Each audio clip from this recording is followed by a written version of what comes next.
autoimmune disease is still so under-researched. There are many misconceptions out there in the world, anything from it only affects old people, or sometimes you hear, but you don't look sick. That's very common. And my personal favourite has to be, it's all in your head. It's so easy for everyone, whether it's going to the gym or trying to stick to any diet plan, whether you're ill or not, you do 2 weeks or 2 days and then you go on holiday or you go out with your friends and it goes out the window. So staying on track, being accountable and finding motivation came from me seeking help from others. I feel alone. I've got no one to speak to. I'm dismissed by my doctors. I'm not alone here. These women really need a space to come and connect. So that's really how Stride was born. Today we have with us a guest who has a beautiful mixture of playfulness, passion, and empathy. She is someone who is prone to speak her mind, but that gets her into trouble sometimes, but also makes her very authentic. You take her as you see her. At the same time, her empathy stands out with the people who she interacts with. And finally, she's a beautiful mother and a wife who loves nothing more than sharing simple joys with her family. Daryl Grigaravicius, welcome to Million Opinions. Thank you so much for having me and inviting me today. I'm very excited to meet you and get chatting. Oh, so am I. So you started Stride UAE, your company, which helps patients with autoimmune disease to cope with things. That's right, yes. So it's very new. It was conceptualized really at the beginning of the year. And I wouldn't say we've even had an official launch yet. We started rolling things out April time and things have actually progressed very quickly. But yes, it's specifically designed for individuals who are experiencing autoimmune symptoms, whether they've been diagnosed or not. So can you tell us more about autoimmune disease, please? Absolutely, I'd be happy to explain. So autoimmune disease at its core is happening when the immune system, which is supposed to protect us against bacteria, viruses, and other foreign substances, starts to see our healthy cells as enemies. So instead of protecting us, it starts to attack our body's organs and tissues. Now, this can lead into a whole host of symptoms, which can range from mild through to severe. And currently there are 80 confirmed autoimmune diseases, with scientists predicting that there could even be up to 120. And what do you think would cause this? Again, it's a very grey territory with autoimmune, and the exact reason it happens is still being researched, although under-researched, I must add. But the root causes tend to be things like genetic factors, environmental factors, insulin resistance, inflammation is definitely a huge contributor to various other things. I think it's really important to highlight how many people it actually affects, because I talk to people about this all of the time, whether it's to do with what I do for work or my personal experience with health, and I don't think people realise how prevalent it is. So autoimmune disease actually affects 1 in 10 people, according to a UK study that was reported in The Lancet earlier this year. I don't know if you're familiar with The Lancet, but it's a big medical journal. So this study looked at 22 million people in the UK, their medical records. It was one of the biggest studies, if not the biggest study ever done when it comes to autoimmune disease. And that's what identified the 1 in 10. So 10% of the UK population are facing this.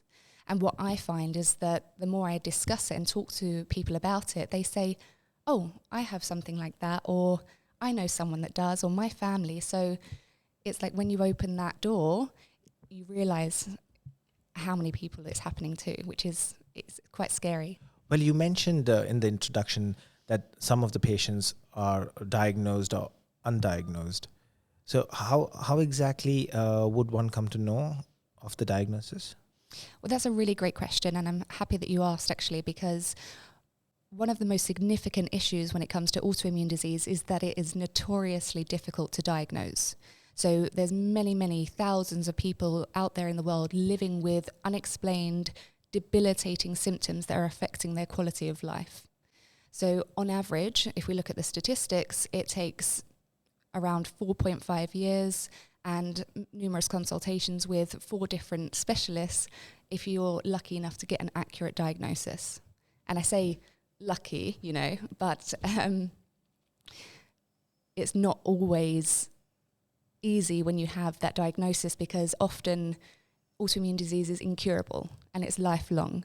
So we spend as patients a long time chasing these symptoms to find out what's wrong with us, and we get misdiagnosed on a regular basis.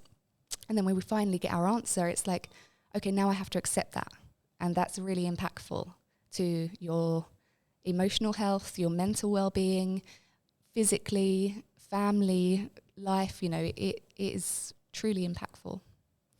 That's something that I wanted to ask you. So it's frustrating first to find out what exactly is the problem, and then once it's found out, again, it really impacts a person's emotional and mental well-being. Absolutely. So how do we make people aware? Although this is even to get the diagnosis is challenging. How do we make people aware about this? Well, awareness is super key and highly important because, as I said, there's people living out there who are diagnosed and undiagnosed, but they're also going to work and trying to survive rather than thrive through their days. And creating public awareness is beneficial because it helps with understanding, which in turn leads to empathy and then action. So although it's a long road, every step counts. And to create awareness, we can do things like, of course, education. That's a big part of it.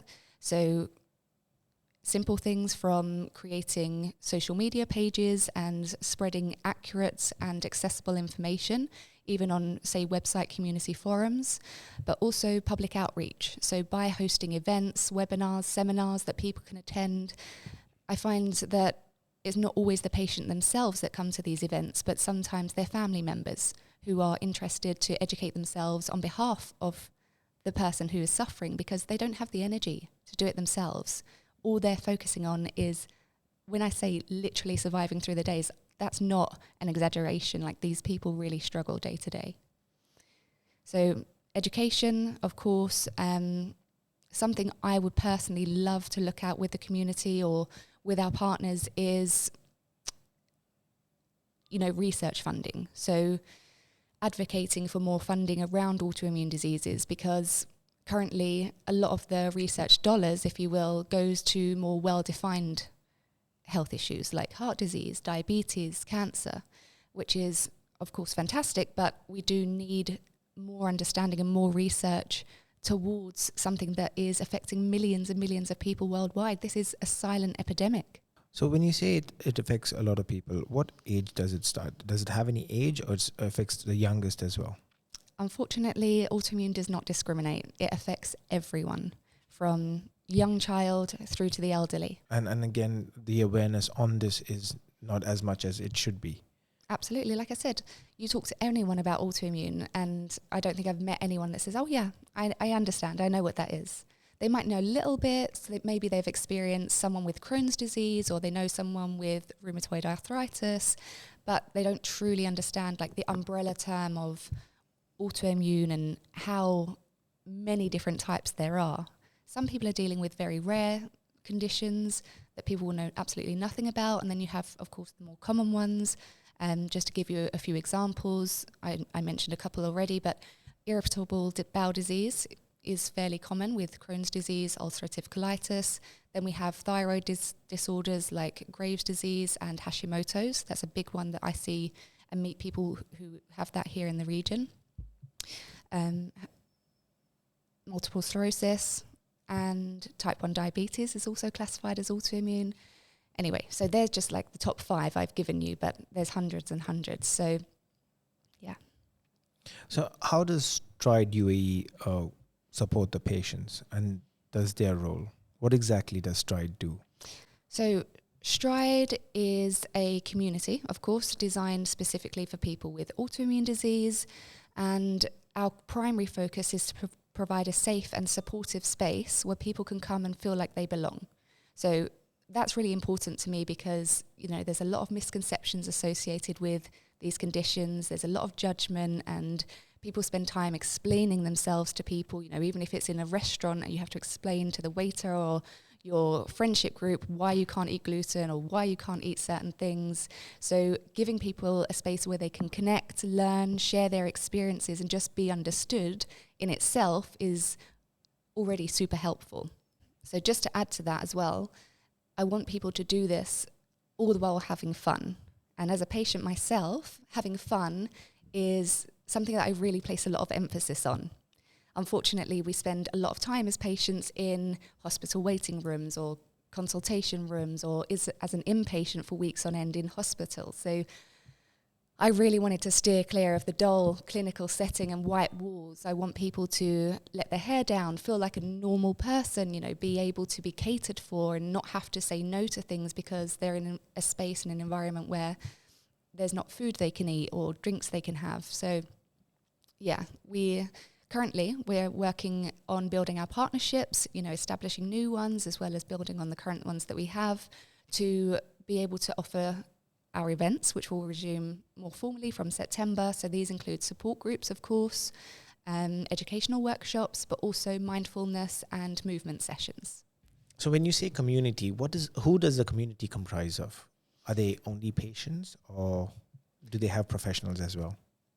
So our partners will be the professional element, and Right. the community itself is designed for solely patients and family members. As I mentioned earlier, those looking to learn with or on behalf of the person who is suffering. However, Stride is building out its network of resources and partners so that when we're trying to help someone throughout their health journey and improving their mental well-being, we can refer them to the right people. So from the members' perspective, it takes away a lot of the legwork. As someone who is ill, you don't want to go and have to make appointments with 5 different people before you get an answer. It's very draining, it's time consuming, it's expensive because unless you have very good health insurance, these are not cheap things to go and do. So it's really important that we are working in partnership with clinics that are focused on finding the root causes, on preventative medicine. So for example, we currently work with Maison Santi in Jumeirah. They're a young clinic themselves, but it's all about preventative healthcare. So I love them. We're also in conversation with a similar clinic also in Jumeirah, and then also doctors and other kinds of practitioners, mental health specialists and so forth. You said you were a patient yourself. Can you tell us your journey? Who were you before Stride? I mean, that's a big question. Well, But my journey started over a decade ago when I was 20. So I was diagnosed with Crohn's disease at 20, and that was really how it all started, off the back of severe food poisoning. So I contracted Campylobacter in West London in a beautiful restaurant. I wasn't in Thailand or Sri Lanka. It was just totally unpredictable. So that was what I think kickstarted my journey to Crohn's. But it was a year after that diagnosis for the food poisoning that I received that second diagnosis. Anyway, long story short, I spent my early 20s totally in denial, wanting to live like every other young person, focusing on my career, partying, my friends, going on holiday, all of the usual things. So for a long time, I just buried my head in the sand and carried on as normal. So despite that, I was still hospitalized at least once per annum from the age of 20 until 2022. So this was severe for me, but I don't know.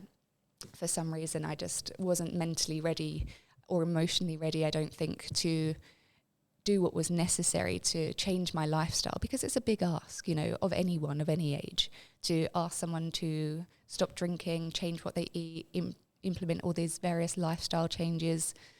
So all I was doing at that time was following the doctor's orders, taking very intensive medications, including what they call biologics. So I took something called Humira for my Crohn's disease, which is an injectable every 2 weeks. And then eventually, I think as I grew up, I realized that this was something that I needed to take control of myself. And I started reading. I've always been a reader, but I read increasingly all of these different case studies about primarily women, by the way, because autoimmune disease, it affects women more than it does men. So 80% more women are impacted than men. So I was reading all of these case studies about women that had gone through surgeries and medications, and then sort of said, enough's enough, I'm going to take control of this and I'm going to work on myself. So they started making the changes to their diet, and then fast forward a few years, they're off their medication, living their best life, feeling healthy, feeling strong. And I was like, I want me some of that. I want to be one of these success stories. So that was really like one of my pivots where I started to better look after myself, cut out certain things like gluten, for example, sugar. It's a huge inflammatory food group. You may already be aware of that, but yeah, these two things are not good for people with autoimmune in general. So that was what started my journey into my health and wellness. But when I was pregnant, so my son is 2 years old, he was 2 at the end of April. When I was pregnant, I started getting really severe joint pain. And a common pregnancy symptom is carpal tunnel. So that's what it was put down to at the time. And then 6 weeks after I delivered my son, it was no longer just my wrists. It was my ankles, my knees, my shoulders, my back. You know, I became bedbound, totally immobile. And I'm 29 years old with a newborn baby. So I was then admitted to hospital again for the 100th time. And it took them nearly 2 years to identify that I actually had drug-induced lupus from the medication that I was taking for my Crohn's disease. So by this point, this was 2022, so just last year, I really hit rock bottom. I was on sick leave from my work and they were really supportive. I messaged my CEO to say that I was ready to go back to work, even though I wasn't, but I didn't want to take too much time out. And then I was made redundant whilst on sick leave. And I was gutted. But I was just like, this is the worst time of my life right now. And I have this small baby, a husband to look after. You know, this isn't about me anymore. So that was really a core turning point where I said, enough's enough of going back and forth, of picking up the diet, letting it slip again. Like, I need to find something that's sustainable and going to make me better for the long term. It's so easy for everyone, whether it's going to the gym or trying to stick to any diet plan, whether you're ill or not. You know, you do 2 weeks or 2 days and then you go on holiday or you go out with your friends and it goes out the window. So staying on track, being accountable and finding motivation came from me seeking help from others. So I started for the first time in 10 years reaching out to WhatsApp communities, Facebook groups and saying, hey, I'm Daryl, this is my story. Does anyone want to meet and chat? So that was really my first experience of putting myself out there, truly saying, I have something wrong with me, please help me. And within my own little community in Villanova, which is where I live, I think I had 6 or 7 responses from different women. So I met them all individually, and then I went a bit further out, and then it was 15 women, 20 women, and they were all saying the same thing. I feel alone. I've got no one to speak to. I'm dismissed by my doctors. And, you know, they told me very personal things very quickly because we just need someone to speak to, who understands, who can relate. And the penny dropped, and I thought, I'm not alone here. These women really need a space to come and connect. So that's really how Stride was born. That's very inspirational and very supportive as well. And that's what you want to extend to everybody else. And a supporting hand, a safe space, the motivation, the accountability, you know, a part of our mission is to simplify the vast array of information that's out there because, you know, you go to Dr. Google or, like I said earlier, you have to see 4 different doctors who will all tell you different things. It's confusing, it's emotionally draining, you're totally lost, you don't know where to start. So we want to really break that down and simplify it to give people a structure to say, okay, look, these are the basics. This is what you can do regardless of your condition or symptoms to help you improve. You know, I'm not saying we're going to cure you, but we can help to break it down a bit, give you practical steps for symptom management and self-healing. So because when I started this community and we were getting people together, that's great in itself. But I kept saying to myself, I need to give them something back. Like, what value are they getting from these meetups? And that was it. So having been through my own journey of knowing that eating better, moving, sleeping better, stress alleviation, all of these things like that we all know we should do, really, they truly do help. So it's just about finding a way to implement that in an easy as possible manner. Like I say, we are really taking feedback from the community as a priority to see what they need and want. I think that's at its core of the direction I will take. So eventually, as the community grows, currently we're about 50 people, let's say, and moving quickly, I would like to do some focus groups to identify the main pain points or the common pain points, and then we can take a decision on there for the direction. But ultimately, it would be, I guess, a package where people can have that structure so they know which doctors are good and recommended by the community, so they don't have to waste that time and expense trying to find someone that can help them themselves, to just give them the resources. And this is something we're building on at the moment. So it does take time. It needs to be medically verified, of course, but just to have everything in one place as a reference is a good starting point, because otherwise you need so many different tabs open and it's just a nightmare. And how can we support as individuals? Well, I mean, I guess going back to the education point, that would be linked to spreading the word, something really simple like that. You know, if you read something about autoimmune disease. So we had an article recently go out from the College Times, and so I did an event essentially where we had a big stand, and one of the editors there saw my post on LinkedIn, so they did a whole piece about the new community in Dubai. But even sharing that, you know, on your LinkedIn page, forwarding to a friend, or starting a conversation in the office just about what you read would be enough to get people talking. And you'd probably be surprised when you started that conversation of how many people might be experiencing something like that. So spreading the word, attending events. You have things like partnering with Stride, of course. So I've already had a few people reach out, and this could include gut health coaches, dietitians, people who are willing to help the community or have an interest in autoimmune disease is someone that we would love to hear from, and just to help creating the awareness, I guess. So, say potential partners are listening out there, Daryl. What is your message to them?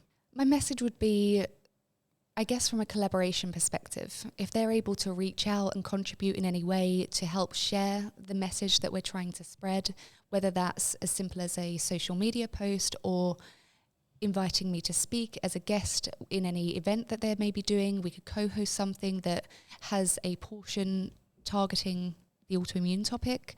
That would be really beneficial. Any social media influencers out there who maybe experience symptoms themselves and have this mean something in their heart would also be great to get them speaking about it on their own page to address their followers, because I'm certain that even if you're a fashionista, or particularly if you're a food specialist or a food blogger, many of your readers or viewers would be potentially experiencing something themselves. So with all this information, hopefully there won't be any misconceptions. It would help out. Well, we would like to think so. I mean, yes, because autoimmune disease is still so under-researched, there are many misconceptions out there in the world. You know, anything from it only affects old people, or sometimes you hear, but you don't look sick. That's very common. And my personal favourite has to be, it's all in your head.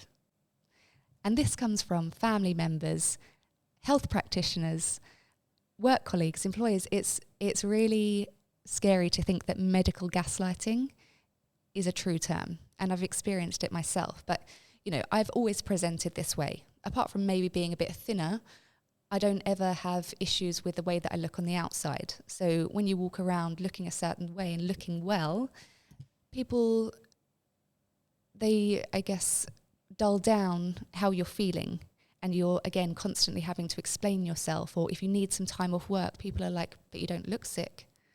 I used to go into work in the office and they would say, you look great, you look amazing, I'm so glad you're doing so much better. And I'm like, I'm not really, it's an illusion. I used to say to my work colleagues, it's an illusion, because I was at that point probably one of the sickest times I've ever been in my life.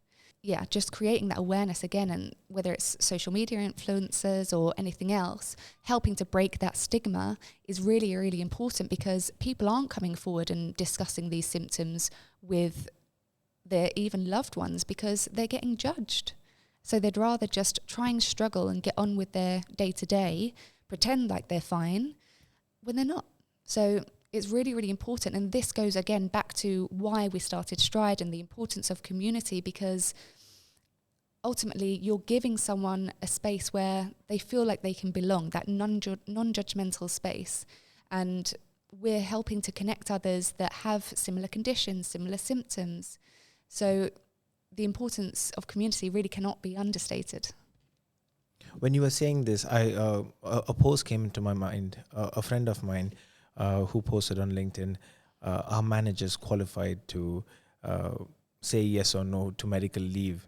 So when you said that this happens with the doctor as well, when they say you look fine, it's all in your head, it is quite alarming. Thank you so much, Daryl, for your time and everything that you shared. It has really enlightened me, and I hope it enlightens our listeners as well. Any message that you want to put out there to everyone who's listening, young or old? So recently I was traveling. I took a flight from London to Dubai, and I got chatting to the woman that I was sat next to.